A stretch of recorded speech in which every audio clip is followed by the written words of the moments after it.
That's really fascinating. I'd love to talk about that. I can share a story of my own that specifically I rejected the story that was coming through as the healing story. And we could discuss for good or ill, I don't know, but it was just Yeah. interesting, a profound synchronicity that seemed to all be leading to this new way of looking. And then thinking back, that was probably just chance, And then, Sure, yeah. yeah. No, I So think anyway, that's yeah. I think that's actually important and a healthy part of the process, and that whole Mm, discussion around and the whole the thinking something could be meaningful and being willing to hold it lightly and say, I'm not going to project closure. I'm going to say mm, that could be something, might not be. We'll put it to the side and I'll make up my mind later, and I don't have to feel ridiculous for having thought that maybe it was something.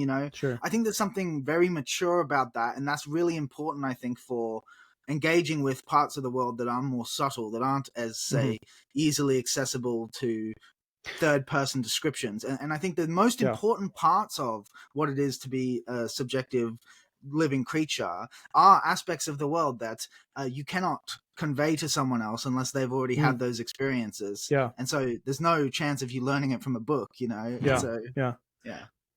One last actual last thing to say on that front is you brought up the subtle, and for people watching this and they're interested in all these things we've been talking about in metamodern spirituality, and I mentioned layman already. Yeah, we do these metamodern spirituality labs at Sky Meadow, and the one happening in the spring, in like 9 weeks from now, it's happening May 16th through the 18th, and then you can come early.